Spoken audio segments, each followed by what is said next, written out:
The silence at the table wasn't loud. That was the strange part. I had expected something to break, a glass, a chair, a voice. But instead the whole room simply went still, the way air goes still right before a storm decides which direction to take. My Aunt Denise sat frozen with her fork halfway to her mouth, a thin string of gravy still connecting it to her plate. Across from her, my cousin Ryan, Petty Officer First Class Ryan Cole, United States Navy, 3 deployments behind him, had gone very quiet in a way I recognized immediately. Not fear exactly. Recalibration. The look of a man doing math in his head and not liking the answer. He set his fork down, he didn't drop it. He placed it, carefully, beside his plate. The way you'd set down something you suddenly understood was heavier than it looked. His hands folded together under the table. His breathing slowed on purpose. 4 counts in, hold, 4 counts out. I knew that breathing pattern. I'd been trained near enough of it myself, in a different building, for a different reason. I looked down at my own plate, roast turkey, a little dry at the edges the way Denise always cooked it, a spoonful of cranberry sauce going soft against the mashed potatoes. I cut a small piece, ate it slowly, and let the quiet stretch. Somewhere at the end of the table, my great-uncle Walter was watching me with an expression I couldn't quite name. Not surprise. Something closer to recognition, like a man finally hearing the second half of a sentence he'd guessed the ending of years ago. Outside, I could hear the neighbor's dog barking at something in the yard, and somewhere beyond that the low, ordinary hum of a Thursday evening in a town that had no idea what conversations happened behind the doors of buildings without windows. It struck me in that strange, suspended moment. How much of the world runs on exactly that kind of unawareness? People eating turkey 20 feet from someone who spends her working hours deciding whether a strike package meets the legal threshold for proportionality. And neither side any wiser about how close together they're actually sitting. I wasn't angry. I want to be honest about that, because anger would make for a cleaner story, and this isn't a clean story. What I felt watching Ryan's hands go still under the table was something closer to grief, for the 6 years I'd spent letting my family believe a smaller version of me, and for the fact that the truth, once it arrived, couldn't simply slide back into its box. Some doors, once opened, don't close the same way again. Denise set her wineglass down at last, the crystal clicking softly against the tablecloth, and I watched her mouth open and close twice before any sound came out. To understand how we got here, to this frozen, breathless dining room in my aunt's house on the 4th Thursday of November, you have to go back about 3 hours. To the moment I walked through her front door with a bottle of wine I knew she wouldn't drink, and a smile I'd practiced in the car.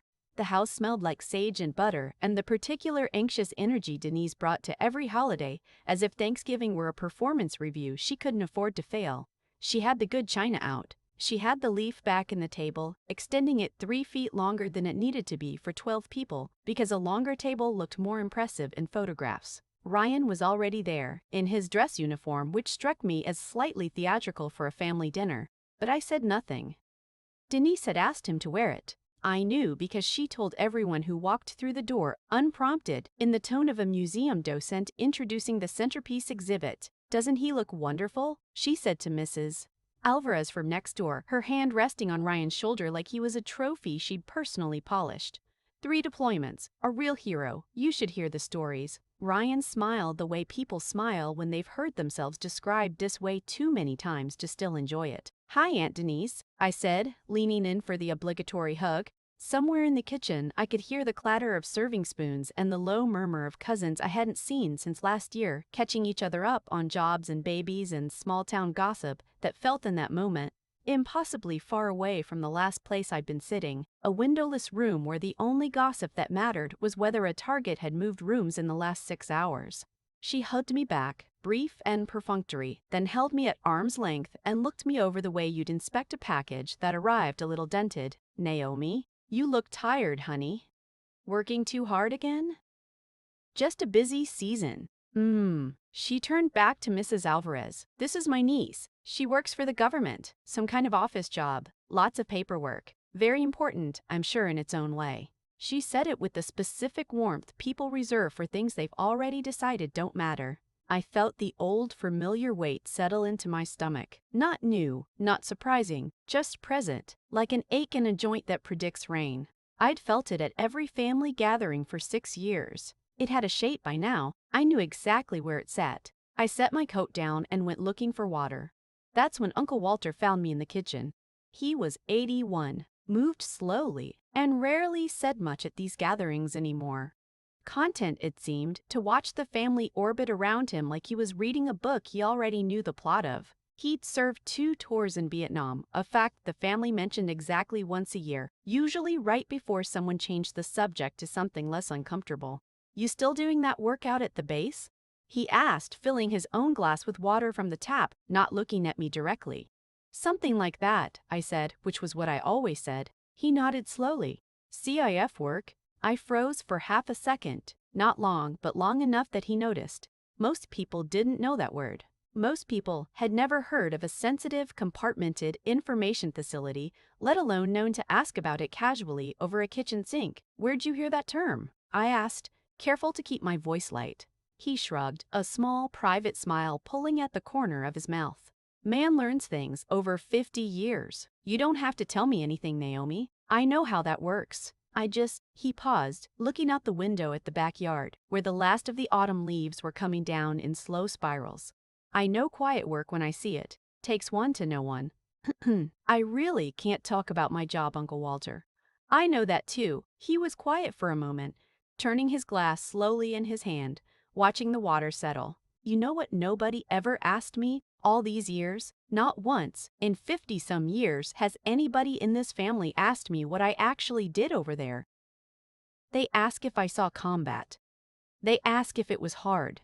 Big, soft questions, easy to answer without saying anything true." He looked up at me, and for a second, the 81 years fell away from his face, and I saw something younger underneath it, something that had been carrying a weight since before I was born. "Nobody wants the real answer, Naomi. The real answer's not good conversation at Thanksgiving. So you learn to keep it folded up small, and you carry it anyway, and you let people believe whatever's easiest for them to believe. That's not lying. That's just mercy, maybe, or self-preservation. Hard to say which, some days." "That's most of it, yes," I admitted. Quieter than I meant to. "Your aunt means well," he added, though the sentence sounded like he was trying to convince himself as much as me. "She just never learned there's more than one shape a hero can take. Some of us learned that the hard way, and some of us never had to learn it at all. And I don't think it's a coincidence which one she turned out to be. Her father, my brother, came home from Korea and never said a word about it. Not one, not to his own children. She grew up thinking silence meant nothing happened. I know better. Silence is usually where the heaviest things live. I know that too." He patted my shoulder once, gently, and shuffled back toward the living room, leaving me standing there with a glass of water going warm in my hand and a strange, unfamiliar feeling in my chest. Something like being seen. It didn't happen often. I filed it away and went back out to the noise. Denise cornered me by the drink cart before dinner, the way she always did, timing her approach for the moment I was most isolated from backup. She'd had 1 glass of wine by then, maybe 1.5, enough to loosen the leash on whatever she'd been holding back all afternoon.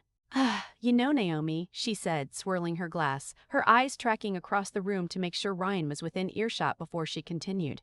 "It really does something to me watching Ryan in that uniform, knowing what he does, what he risks." She took a sip. "And then I think about you, sitting in some office all day, and I worry sometimes that you don't understand what real sacrifice looks like."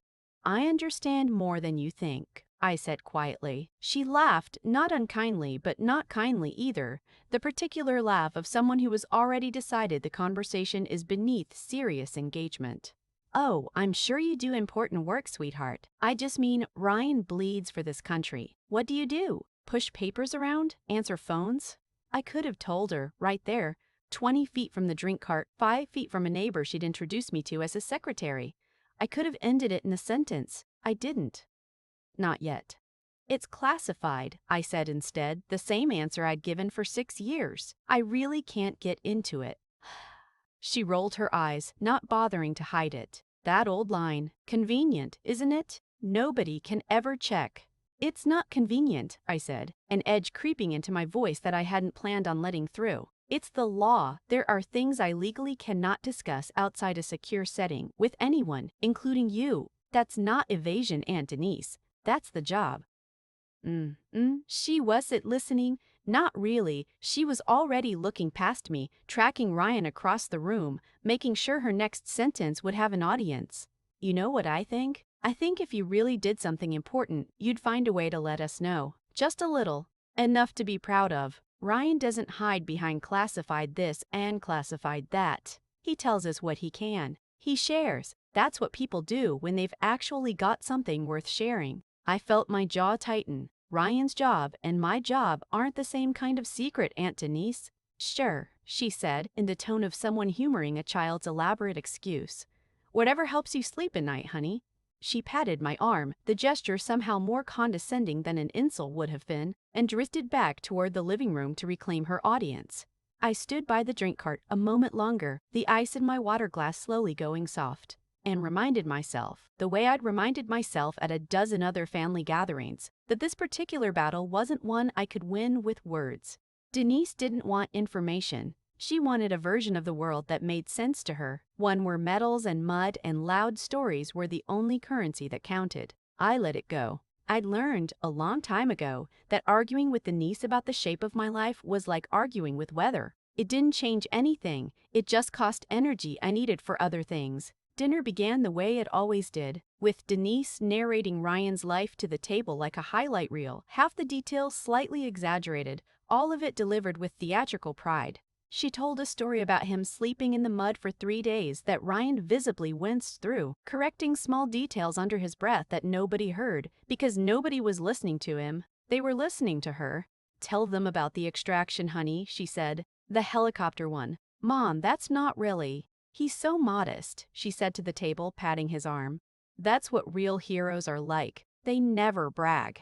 She told the story about the helicopter extraction 3 separate times over the course of the meal, each version slightly more cinematic than the last, until the details had drifted so far from whatever Ryan had actually told her that he stopped bothering to correct her at all. He just ate, methodically, his eyes fixed somewhere in the middle distance, the particular stillness of a man who has learned that objecting only extends the performance. Once when Denise described him running through gunfire to drag his buddy to safety, he set down his fork long enough to say quietly, "Mom, that's not. It wasn't like that." And she waved a hand at him without even breaking stride in the story the way you'd wave away a fly.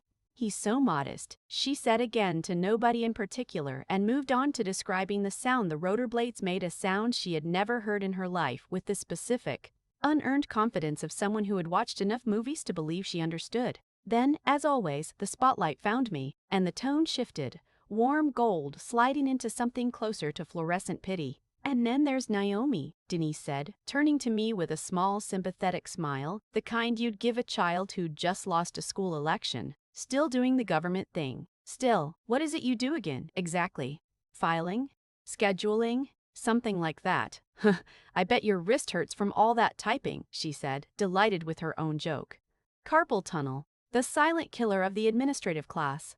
A few people at the table laughed politely. Ryan didn't. He was looking at his plate the way he'd looked at it all through his own highlight reel, like it contained an exit he wished he could take. Uncle Tom, beside Denise, cleared his throat and tried, gently, to redirect the conversation toward the pumpkin pie waiting in the kitchen. Denise, maybe we could— I'm just having a little fun, Tom, she said, not looking at him. Naomi doesn't mind. Do you, honey? I smiled, cut another small piece of turkey, and said nothing. Denise, emboldened by the silence, kept going. Mark my words, she said, gesturing at me with her fork, wine loosening the last of her filter. If this were a real emergency, if something actually happened, Ryan would be the one running toward it. And Naomi here would be filling out the incident report 3 days later. She laughed at her own line, looking around for validation. A couple of people chuckled. My Uncle Tom, sitting beside her, shifted uncomfortably and murmured something like, "Denise, come on," that she waved away without even glancing at him. "It's fine, Tom," she said. "We're all family. We can be honest." She turned back to me, leaning forward, elbows on the table, in a breach of the etiquette she usually prized. "Come on, Naomi, just admit it. You shuffle papers from one pile to another. There's no shame in it. Someone has to do the boring work." I set my fork down. I want to be clear about what happened in the next 30 seconds, because it wasn't rage. It wasn't even really a decision, not in the dramatic sense. It was more like arriving somewhere I'd been walking toward for 6 years without quite admitting it. "I don't file paperwork, Aunt Denise," I said. My voice didn't rise. I kept it level. The same register I used in briefings, the same register that had, 6 months earlier, made a full colonel stop shouting and actually listen. "I'm a judge advocate. I review the legal basis for military operations before they happen. My job is to make sure that what we do out there is lawful, not just effective." Lawful? Denise blinked, recalibrating, unwilling to let go of her momentum. "Oh, listen to her," she said, laughing, though the laugh had lost some of its confidence. "A lawyer. Very impressive. What, do you have a fancy title? A code name?" She grinned around the table, inviting everyone to enjoy the joke with her. "What is it, Agent Briefcase?" Nobody laughed this time. I didn't look at Denise. I looked at Ryan.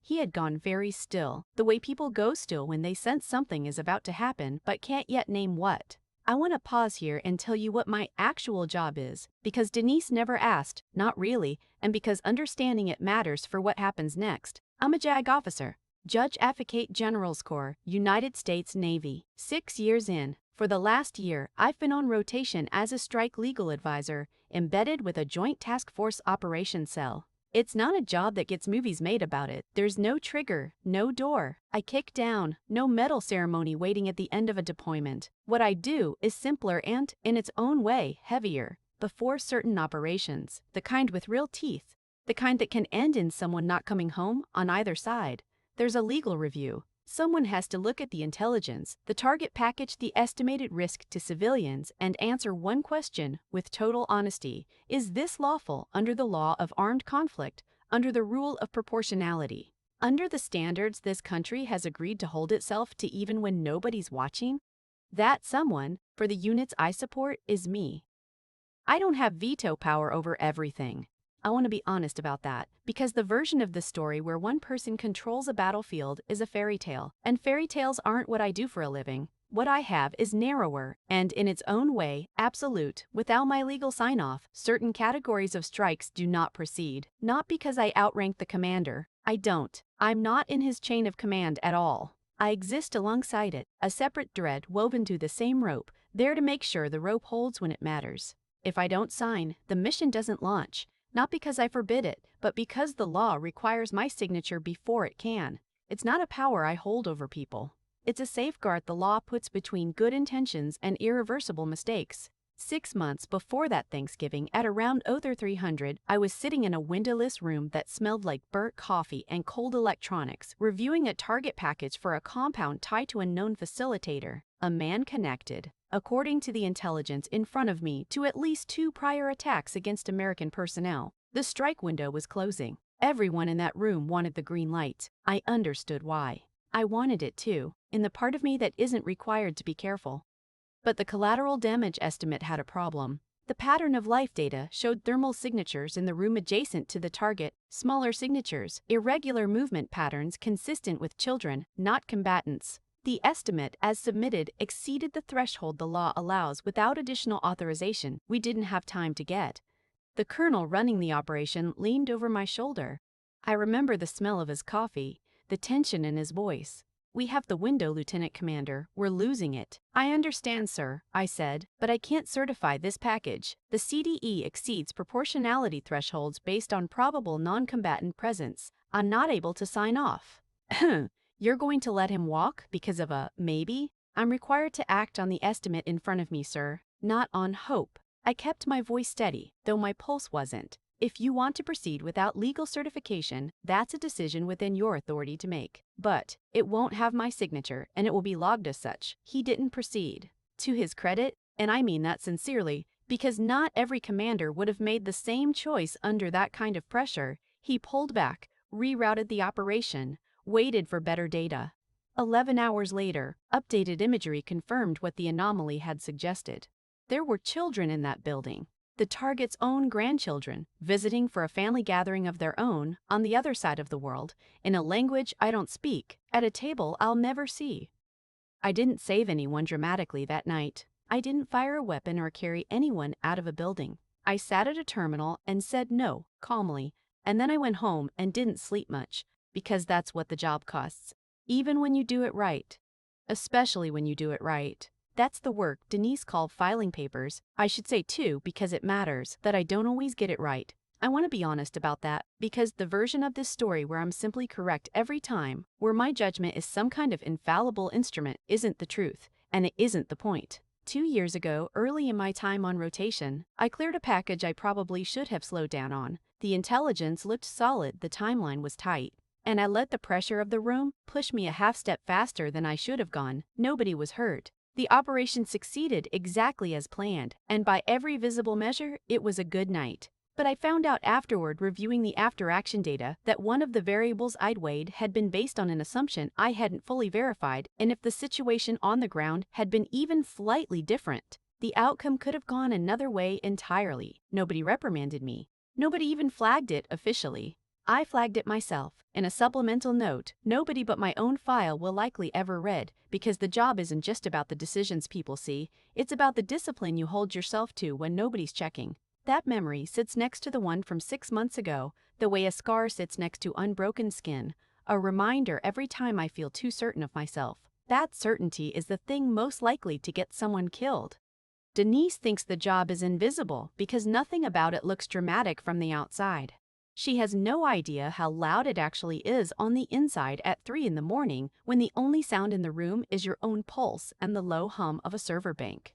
And the entire weight of a decision sits on a single set of shoulders that happen to be yours. Back at the table, the quiet had a different texture now, not empty, but loaded, the way a room feels in the second before someone says something that can't be unsaid. I don't have a flashy title, Ryan, I said, still looking at my cousin, my voice quiet enough that the rest of the table had to lean in slightly to hear it. But in the operations center, when I'm on duty, I go by a call sign, Warden 6. Ryan's face changed. Not the way it does in movies. No gasp, no dropped silverware, no dramatic collapse. Just a slow, draining color leaving his cheeks the way water leaves a basin, quiet and complete. His jaw tightened. His hands, still folded under the table, went white at the knuckles. To everyone else at that table, Warden 6 meant nothing. A strange phrase, maybe a nickname, maybe nothing at all. To Ryan, it meant everything. Because on the other side of the world, 6 months ago, on a night he'd never told his mother about because he legally couldn't, his own team had been staged for an operation that got scrubbed at the last minute, an operation he'd been frustrated about at the time, annoyed that some desk somewhere had pulled the plug on a mission his squad had trained weeks for. He hadn't known who made that call. Nobody below a certain clearance level ever does. The legal advisor's name doesn't get passed down to the operators on the ground. It's not personal. It's structural, a firewall built specifically so that operators never have to wonder whether the person protecting them from a war crime is someone they know, someone they'll see again over turkey and mashed potatoes, until now. The sound was small, almost swallowed, but I heard it. Ryan looked at me, not as a cousin anymore. Something in his posture had shifted, some old trained instinct rising up underneath the confusion, the same instinct that makes a soldier stand a little straighter when a senior officer walks into a room, even if that officer is wearing a cardigan and eating cranberry sauce. "Mom," he said quietly, not looking away from me. "Stop." "What?" Denise said, irritated at losing the floor. "What's the big deal?" Warden 6. "Ghost Patrol, whatever it is. It sounds made up." "Shh." Ryan actually made the sound, a short, sharp exhale of air through his teeth, cutting her off in a way I'd never seen him do to his mother in my life. "Mom, please, just stop talking for a second." He looked back at me, and I could see him working through it, piece by piece, the way you'd watch someone solve a puzzle in real time. "That was you," he said. "Not quite a question. 6 months ago. The op that got pulled at the last minute, everybody was pissed. We trained for 3 weeks for that. I can't confirm operational details," I said gently, "but I can tell you that Warden 6 isn't a person's name, Ryan. It's a duty position. Whoever sits that watch, in that seat, during that shift, carries that call sign. It's built that way on purpose, so the people it protects never have to know who's behind it, so it never becomes personal. So nobody can be pressured or bribed or guilt-tripped into signing something they shouldn't." I let that sit for a second. "Tonight, I'm telling you, because you're family, and because I think you deserve to understand what actually happened that night. even if I can't give you every detail. But I need you to understand something else too. If I hadn't told you, you never would have known. That's not an accident. That's the whole point." Ryan swallowed hard, his throat working. "You're the one who pulled us off that op. I'm the one who determined the collateral risk exceeded what the law allows based on the intelligence available at that time," I said carefully. "Yes." He sat back slowly, and for a long moment he didn't say anything at all. When he finally spoke, his voice was quieter than I'd ever heard it. "We didn't know," he said. "We were so angry. Guys were saying all kinds of things about whoever made that call. I said some of it too." "You're allowed to have been angry," I said. "You didn't know what I knew. That's how it's supposed to work."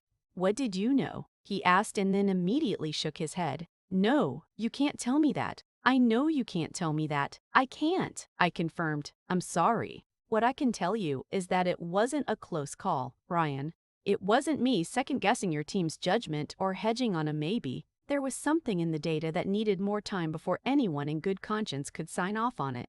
That's all I can give you." He nodded slowly, processing. "For 3 weeks after that, guys were saying the suits back home didn't trust us, that some desk jockey got cold feet." He looked down at his hands. "I said that too, about you. Not knowing it was you, but I said it. You were allowed to say it." I told him again gently. "You didn't have the information. I did. That gap is the whole design. It's not a flaw in the system, Ryan. It's the point of the system. It means the person making that call never has to worry about whether she'll see you again at a barbecue or a wedding or a Thanksgiving table. It means the law gets applied the same way whether the person it protects is a stranger or someone who used to push me on the tire swing when I was 6.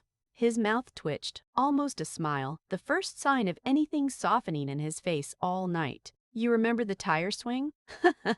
"I remember you almost breaking my arm on the tire swing," I said. "You've always been reckless with the people who trust you." "Occupational hazard, I think." That got an actual, surprised laugh out of him, short, involuntary, the tension in his shoulders dropping half an inch. "Yeah, fair." For a moment, sitting there with the noise of the rest of the family fading into the background, it felt less like the aftermath of a revelation and more like something almost ordinary. Two cousins who'd grown up chasing each other around a backyard, finding their way back to each other across a gap neither of them had chosen. "I used to think you had it easy," Ryan admitted quietly. 9 to 5, weekends off, no one shooting at you. I'm not going to pretend I didn't think that." "I know," I said. "I let you think it. That was the point. Doesn't feel great knowing that now." "It's not supposed to feel great," I said. "It's supposed to feel like the truth. Those aren't always the same thing." He nodded slowly, turning that over, and for the first time all evening, the silence between us didn't feel loaded with anything except the ordinary weight of two people, recalibrating how well they actually knew each other. Denise looked between us, her face working through several expressions in quick succession: confusion, irritation, and finally something closer to fear, though I don't think she could have named it as that. She set down her own fork now, finally, the performance draining out of her posture all at once, like air leaving a balloon that had been overinflated for years. "I don't understand," she said, her voice thinner now, less certain than it had been all night. "What does that mean? She outranks you?" Ryan shook his head slowly. "It's not about rank, Mom. She's not in my chain of command. It's not like that." He was quiet for a moment, choosing his words with visible care. The way you choose words when you're translating something across a gap that isn't just professional, but almost linguistic. It means that before certain missions happen, the ones that could go really wrong, the ones where people could get hurt who aren't supposed to, someone has to sign off on it being legal. Someone has to say this is right or this isn't. Without that signature, we don't go. Not me, not my commander, not anybody. He looked at me, then back at his mother. "She's the reason some of the guys I've served with are still alive, not because she carried a weapon, because she said no when it mattered." Denise's mouth opened and then closed again. I watched something in her face collapse, not dramatically, not with tears, just a quiet subsidence, like a building losing its structural certainty one floor at a time. The story she'd told herself about me for 6 years, bureaucrat, secretary, filler of forms, had just met a version of reality it couldn't survive contact with. "Why didn't you ever say anything?" she finally asked, and for the first time all night, her voice didn't carry any edge in it. It sounded almost like a genuine question. Because I couldn't, I said. Every year I let you believe I did something small. I was protecting something, not myself, the work, the people the work protects. If everyone in this family knew what my job actually involved, it would have been a story at every dinner party you ever threw. And stories travel. Information travels. My silence was never about you, Aunt Denise. It was never really about being modest either. It was operational security. It still is, mostly. I'm only telling you this much because we're alone now, and because I think Ryan needed to hear it. Tonight is the exception, not the rule. Uncle Tom cleared his throat quietly from his end of the table. I think, he said carefully, glancing at his wife, that we all owe Naomi an apology. Several years' worth. Denise didn't say anything. She looked down at her plate, at the turkey going cold, and I watched her do something I'd genuinely never seen her do before. Sit in silence without trying to fill it. I could have left it there. Some stories end at the reveal, at the moment the truth lands and the room rearranges itself around it. But there's one more piece to this. One I only learned about myself 2 weeks after that Thanksgiving. And I think it matters because it's the part that isn't about me being right. It's about what happens when good intentions meet a system that doesn't care about intentions at all, only about facts. 3 weeks before that dinner, Denise had written a letter. I didn't know this at the time. I found out later through a phone call I never expected to receive from a colleague I'd worked alongside for 2 years, Major Grace Odom, a fellow JAG officer who'd become something close to a friend over the course of long nights and longer deployments. So, Grace said when she called, her voice carrying the particular careful tone people use when they're about to tell you something you didn't ask for. I need to ask you something, and I need you to not be mad at me for how I'm about to ask it. That's not a great opening line, Grace. Do you have a family member named Denise Whitfield? My stomach dropped in a way it hadn't dropped in that dining room 3 weeks earlier, not even when I said the words Warden 6 out loud for the first time to someone outside my clearance circle. That's my aunt. Why? There was a pause. We received a letter, addressed to your commanding officer, care of the General JAG inbox, since apparently she didn't know your actual duty station. It was a complaint. About you. A complaint about what? Neglect of family obligations, Grace said, and I could hear her trying not to make it sound as absurd as it clearly was to her. Absenteeism from family events. A general request that your, quote, desk assignment be reviewed, given that you seemed, and I'm reading this directly, unable to prioritize what matters. She seemed to believe you had some kind of low-stakes administrative post that was somehow interfering with your personal life, and that a formal complaint might get you reassigned to something with better hours. I sat down on the edge of my bed, phone pressed hard against my ear. She thought that would work? A letter? She thought she was helping you, Grace said, gentler now. I read between the lines. This isn't a woman trying to sabotage you, Naomi. I think this is a woman who genuinely believes you're wasting your life in a cubicle and who loves her nephew enough to want the same intensity of pride for you, and doesn't know how to get there except by trying to shrink the job down to something she thinks you should want to leave.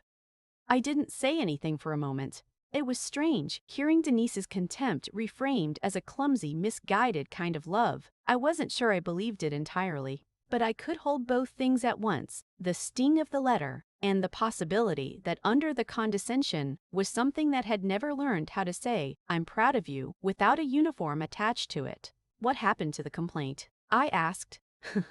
That's the part I actually called to tell you, Grace said, and I could hear the smile creeping into her voice now. It went up the chain, because that's procedure. Anything alleging misconduct or absenteeism gets logged and reviewed, no matter how it arrives. So a review officer pulled your file to assess the complaint. Grace paused. For what it's worth, I read the letter myself before it got routed. It's not a cruel letter, Naomi. It's confused. She talks about you like she's genuinely worried you're wasting away behind a desk somewhere, missing out on a life. There's a line in there. I actually wrote it down because it surprised me, where she says, I just want someone to be as proud of her as I am of my son, and I don't know how. Because I don't understand what she does. It reads less like an attack, and more like someone grieving a relationship she doesn't know how to fix. I sat with that for a moment. The phone warm against my ear. It was strange, hearing my aunt's clumsy contempt translated into something almost tender by someone who'd never met her. That doesn't make it not hurt, I said finally. No, Grace agreed. It doesn't. You're allowed to be hurt by a badly aimed kind of love.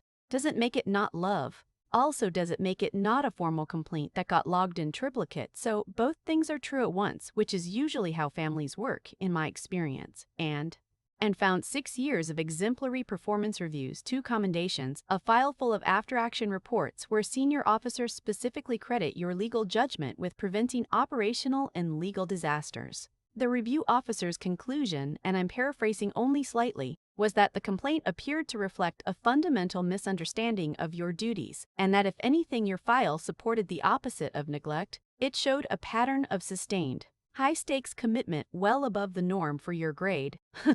So the complaint just backfired spectacularly. Yes, it's now a formal note in your file, Naomi, not a black mark. A commendation-adjacent footnote about resilience under family misunderstanding, essentially because the reviewing officer thought your patience in the face of it was itself worth documenting. Your aunt's letter, in trying to get you moved to a desk job, ended up building a stronger case for your next promotion board than half the paperwork I've ever filed. I laughed for real then, sitting alone on the edge of my bed, a laugh that came from somewhere complicated, not quite triumph, not quite forgiveness, something in between. She's going to hate that. She never has to know the details, Grace said. That part's up to you. I thought about that phone call for a long time before deciding what to do with it. In the end, I didn't tell Denise the specifics, not the review, not the promotion note, not Grace's theory about misguided love. Some things don't need to be weaponized, even when you'd be entitled to. But 2 weeks later, over coffee at her kitchen table, just the two of us, no audience, no performance, I told her, gently, that her letter had reached my command. Her face went through the same collapse it had at Thanksgiving, faster this time because she already had practice. Oh, God, she said, pressing her palm flat against her forehead. Naomi, I didn't. I thought I was writing to some kind of, I don't know, personnel office. I thought maybe they'd just talk to you. Encourage you to take more time off. I didn't think it would actually. It's fine, I said, and I meant it more than I expected to. It didn't hurt me, Aunt Denise. If anything, it did the opposite. The review that came out of it is one of the better things in my file. She looked at me for a long moment, something unreadable moving behind her eyes. I thought I was trying to save you from a life you didn't want, she said quietly. I never once asked you if you wanted it. No, I agreed. You didn't. I'm asking now, she said. Do you want it? This life? The secrecy, the danger, whatever it actually is that you do? I thought about the terminal at 0300, the smell of burnt coffee, the small erratic heat signatures that turned out to be children, the weight of a signature that could end a life or save one. I thought about Ryan's face at the table, the way he'd said we didn't know, like an apology he didn't have the words for yet. Yes, I said, I do. It's hard and it's lonely more often than people think, and nobody's ever going to put a parade together for me. But yes, I want it. It matters. Denise reached across the table and put her hand over mine, an unfamiliar gesture, stiff with disuse, like a muscle she hadn't exercised in years. Then I'm sorry it took me this long to see that, she said. I'm sorry I made you small so I could feel like I understood the world better than I did. I didn't tell her it was fine. It wasn't, entirely. 6 years is a long time to be quietly diminished by someone who is supposed to be in your corner. But I squeezed her hand back because an apology like that, awkward and overdue as it was, deserved to be met halfway. Can I ask you something? She said after a moment, her voice smaller than I was used to hearing from her. Are you happy? Really? Not the version you tell people at Thanksgiving, the real one. It wasn't a question I'd expected from her, and it took me a moment to find an honest answer. Some days, I said, it's not a happy job, most of the time. It's a necessary one. There's a difference, and I used to think I needed people to understand that difference before I could feel good about doing it. I don't think that anymore. I think I just needed 1 or 2 people to try. I'll try, Denise said. I don't know if I'll be good at it, but I'll try. Before I left that night, the actual night of the dinner before any of the coffee table conversations that came weeks later, Uncle Walter walked me out to my car, moving slowly across the frost-stiffened grass, his breath fogging in the porch light. "You did that the right way," he said when we reached the driveway. Told him quiet, didn't make a show of it. That's rarer than people think. I almost didn't tell him at all. I know. He looked back at the house, at the windows glowing yellow against the dark, Denise's silhouette still visible at the sink, motionless, staring at nothing. Your grandfather, my brother, came home from Korea and buried the whole thing so deep none of us ever found it, not even at the end. Not even when we were sitting with him while he was dying and there wasn't any reason left to keep secrets. I used to think that was strength. Now, I think it was just a wound that never got the air it needed to close. He turned back to me, his eyes steady in a way that made him look, for a moment, much younger than 81. You gave that boy some air tonight. That's different from what my brother did. That's better. I didn't do it for him, I admitted. Not entirely. I think I did it because I was tired of being small in this family. I'm not sure that's a noble reason.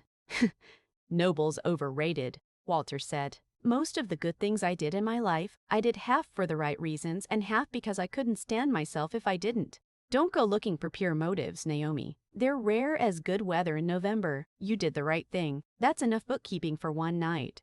He hugged me brief and a little stiff the way men of his generation hug when they mean it more than the gesture usually allows for. And I drove home with the heater ticking and the porch light shrinking in my mirror feeling, for the first time in longer than I could easily place, something that wasn't quite happiness, but sat close enough beside it to keep it company. 3 months after that Thanksgiving, I was back at my terminal. The same windowless room, the same low hum of servers, the same smell of coffee that had gone cold an hour earlier, and nobody had bothered to replace. I was reviewing a logistics request for a small extraction team operating in a high-risk sector, the kind of routine, unglamorous work that makes up 90% of what I actually do, the 10% everyone imagines being a small, sharp exception. My terminal chimed with a secure message. I glanced at the sender field, CPORCOL. I opened it. It wasn't long, and it wasn't personal in the way family messages usually are. No questions about how I was doing, no mention of Thanksgiving, no apology on his mother's behalf. Requesting expedited review on attached gear request. Command flagged you as approving authority for this cycle. Appreciate the thoroughness on the last package. Made a difference downrange. Cole, I read it twice. He wasn't asking me for a favor as a cousin. He was routing a request through the proper channel to the proper authority because that's what the job required and because I understood now. He'd chosen to trust that authority a little more than the system technically required him to. I didn't need him to apologize for his mother. I didn't need him to say anything sentimental at all. The message itself, professional, terse, correctly addressed, was its own kind of acknowledgement. He knew now what I did. He knew his safety, in some small percentage of the missions that mattered, ran through a signature that happened to belong to someone who used to sit across from him at Thanksgiving quietly mocked over the mashed potatoes. I typed a short reply, reviewed the request against the standards I was required to apply, and approved it. The confirmation flashed green on my screen, the same small, unglamorous ritual I performed dozens of times a week for dozens of names I'd never meet in person. This one, I already knew. Most weeks, the requests that cross my desk belong to people I'll never meet. Names on a screen, unit designations, gear manifests, logistics packages that need a legal signature before they can move forward through the pipeline. I don't get to know their faces. I don't get invitations to their weddings or messages when their kids are born. That's the design, and most days I don't think about it much. The same way you don't think about the wiring inside your walls until a light flickers and reminds you it's there. But every so often, a name comes through that I recognize, and the wiring becomes visible for a moment, and I remember exactly what it is I'm actually doing underneath all the acronyms and the review cues, and the careful, unglamorous language of proportionality and threshold and certification. I'm keeping a promise. Not to Ryan specifically, not even to the country in the abstract way people mean when they use that word at parades. A promise to a version of myself 6 years younger, sitting in a law school library reading case studies about the rules of war, who decided that if she was ever going to be the person standing between a mistake and a life, she would rather be quiet and right than loud and comfortable. I should say, before I get to the ending of this, that none of this made my life suddenly easy. I want to resist the temptation to wrap it up too neatly because that's not how it actually felt in the months afterward. I live alone in a small apartment 20 minutes from the base, in a building where none of my neighbors know what I do for a living either, though for entirely different reasons than my family didn't know. I don't talk about work with the people I date, which tends to be most of the reason I don't date anyone for very long. There's a particular kind of loneliness that comes from being good at something nobody around you is allowed to understand, and no amount of family reconciliation fixes that. Denise's apology didn't give me back the 6 years of holidays where I sat quietly and let people believe less of me than was true. It didn't undo the nights at the terminal where I made a decision alone that I couldn't discuss with anyone, not even the people closest to me, not even months later over coffee. What it did was smaller, and in its own way, more useful. It gave me one place, one table, one family, where I no longer had to actively manage the story people told about me. That's not nothing. Some weeks, it's the only thing keeping the loneliness from tipping over into something heavier. I don't say that for sympathy. I say it because I think the version of the story where the reveal fixes everything does a disservice to anyone listening who's living something similar. The quiet ones, the ones who do essential work nobody claps for. Being understood by one or two people doesn't erase the cost of the work. It just makes the cost easier to carry. I think about glory sometimes, in the quiet hours, the way you think about a language you understand but don't speak fluently. Ryan will always get the parades, if there are any left to get, the folded flag moments, the applause, the drinks bought by strangers who see the uniform and feel something swell in their chest. People like Denise will always need heroes who are loud and visible, because visibility is the only proof some people know how to read. I used to resent that a little. I don't anymore, or at least not as much. What I have instead is quieter, and it took me a long time to understand that quiet isn't the same as small. My legacy, if that's even the right word for it, and I'm not sure it is, won't be carved into anything. It exists in classified logs. Nobody outside a narrow circle will ever read. Missions that happened because I said yes, and missions that never happened, that never became tragedies because I said no. It exists in a promotion file that grew stronger because of a complaint meant to shrink me. It exists in a message from a cousin who finally understood what Warden 6 cost and what it protected. I don't need the applause. I've made my peace with that mostly. What I need, what I think everyone doing quiet, unglamorous, essential work actually needs, isn't recognition from a crowd. It's the smaller, harder thing to be seen clearly by the people closest to you. Not celebrated, just seen. That Thanksgiving didn't end with Denise transformed into a different person overnight. She's still Denise, still prone to talking over people, still capable of saying the wrong thing at the wrong volume. But something shifted at that table, quietly, permanently, the way a foundation shifts under a house long before anyone notices. The doors don't close quite right anymore. She still tells people Ryan is a hero. She's not wrong, he is. But now when she introduces me, she says something different. "This is my niece Naomi," she says, and there's a small pause now, a beat that wasn't there before. She works in military law, keeps people honest. I don't fully understand what she does, but I know it matters. It's not a parade. It's not a folded flag or a medal or a story told loudly over wine at a family dinner. It's enough. If you're the quiet one in your family, the one whose work nobody quite understands, the one who's been called a paper pusher, a secretary, a background noise, I hope you know that the people who matter eventually do the math. Not always at Thanksgiving, not always with an apology attached, but eventually, if you hold the line long enough, they see it. I think about Uncle Walter sometimes, driving home from that dinner, his porch light shrinking in my rearview mirror. 50 years he carried something nobody in his family thought to ask about, because the questions people knew how to ask were never the right ones. I don't want that for myself. I don't want to be 81 years old, watching some younger version of quiet competence sit at a table, getting mocked for a job nobody understands, recognizing myself in her, and saying nothing until it's almost too late to matter. So when Ryan messaged me that day about the gear request, and I typed my short procedural reply and hit send, I found myself adding one more line before I closed the window. Not required. Not part of any protocol, just mine. Proud of you out there. Stay sharp. N. He didn't write back right away. 3 days later, a single line arrived, time-stamped somewhere in the early morning hours on his end of the world. Same to you.